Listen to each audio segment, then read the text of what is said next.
गांव में एक आदमी रहता था, भोला सा था, बिल्कुल कम पढ़ा लिखा था, भोला था। उसका विवाह एक शहर की लड़की से हो गया।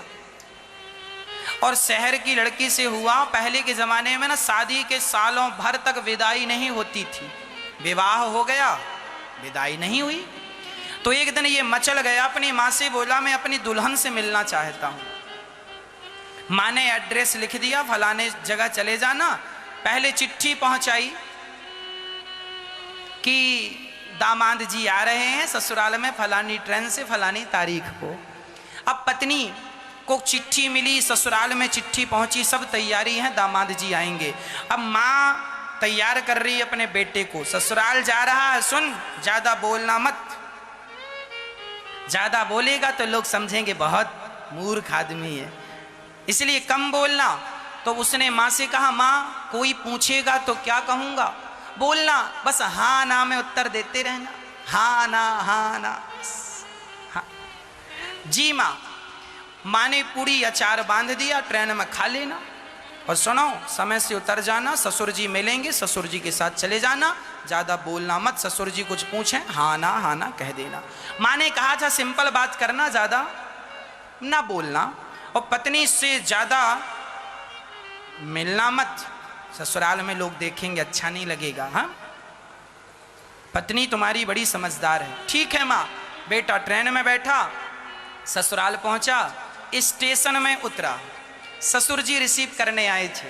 ससुर जी ने बैग लिया, बैग ससुर जी लेकर दामाद जी को लेकर चले। तो दामाद जी से ससुर जी प्रश्न कर रहे हैं यात्रा अच्छी रही ना? क्यों, कोई तकलीफ थी ट्रेन में, कोई प्रॉब्लम ना? हाँ हाँ। माँ ने यही कहा हाँ और ना में। अब बेचारे को ये भी नहीं पता कि हाँ कहाँ कहना और ना कहाँ कहना, बस माँ ने कहा तो हाँ और ना, तो जहां उसके ना आ जाए सो ना कह दे, जहां हाँ आ जाए तो हाँ कह दे। अब ससुर जी से बातचीत करता करता ससुराल गया। अच्छा माँ ने ये भी कहा है कि नीचे ना बैठ जाना, ससुराल जा रहा जरा ऊंची जगह पर बैठना। तो ससुराल गया तो उसे तो सब नीचा ही दिखा, बस आलमारी रखी थी वो ऊंची थी। तो वो आलमारी, माँ ने कहा था सबसे ऊपर बैठना, तो आलमारी में जाके बैठा ऊपर। अब माँ ने कहा था सबसे ऊपर बैठना, माँ ने ये कहा था जमीन में ना बैठ जाना, कोई ऊपर सोफे में बैठना या चटाई दरी बिछाएं तो बैठना, नीचे ना बैठना। ये माँ उसको लगा कि ऊपर बैठना है, ऊपर मतलब सबसे ऊपर आलमारी है। बेचारा चढ़ा जैसे तैसे, जितने सोफे रखे थे सोफे के ऊपर स्टूल रखा और चढ़ा जैसे तैसे आलमारी के ऊपर जाके बैठा ऐसे। और तब तक साली आई। साली ने कहा जीजा जी कहाँ है? जीजा जी ने आवाज यहाँ है। अरे जीजा जी वहां ऊपर क्या बड़े मजाक किया हुआ? बोले हाँ हाँ हाँ। नीचे नहीं उतरना ना ना। अब वो हाँ और ना से ज्यादा कुछ बोले ना, माँ ने कहा ज्यादा मत बोलना। साली ने कहा हाथ मुंह धुल लीजिए, भोजन तैयार है। हाँ हाँ हाँ। उसने उतर के हाथ मुंह धुला, भोजन में बैठा। अब वो ठहरा गांव का और शहर में विवाह था। अब गांव की पूड़ियां और शहर की पूड़ियां दोनों अलग अलग होती हैं। शहर में लोग छोटी छोटी पूड़ी बनाते हैं, गांव में बड़ी बड़ी पूड़ी बनाते हैं, आपने देखा? अब वो बेचारा बड़ी बड़ी पूड़ी खाने वाला, अब उसकी पत्नी थाली लगाई और थाली लगा के परोसने लगी। उसके थाली में सब्जी अचार सब कुछ था और पूड़ी उसने 4 रखी।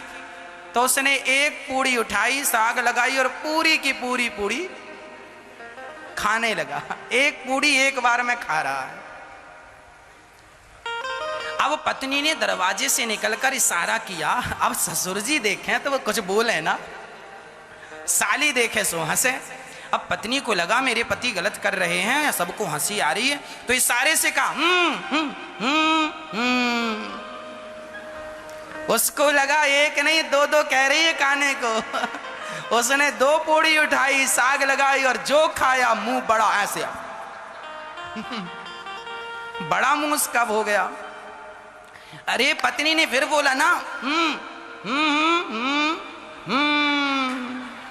2 को 4 भागों में डिवाइड करो, 4 बार में खाओ।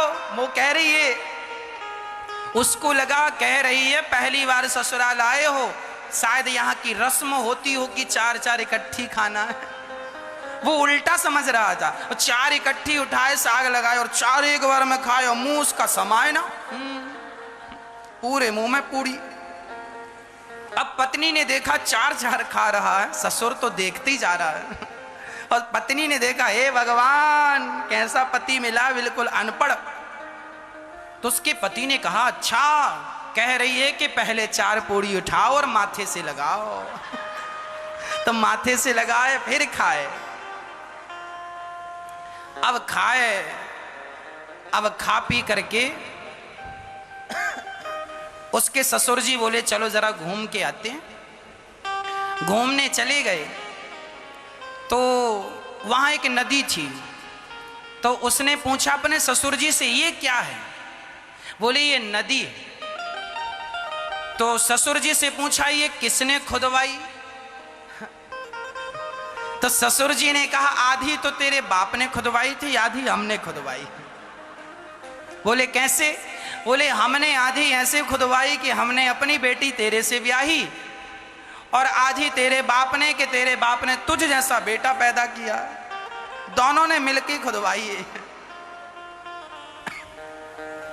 तो हंसने के लिए कोई भी बहाना हो अच्छा है। कुल मिला के हमें हंसते रहना चाहिए, हंसने के बहाने हमें नहीं गंवाने चाहिए।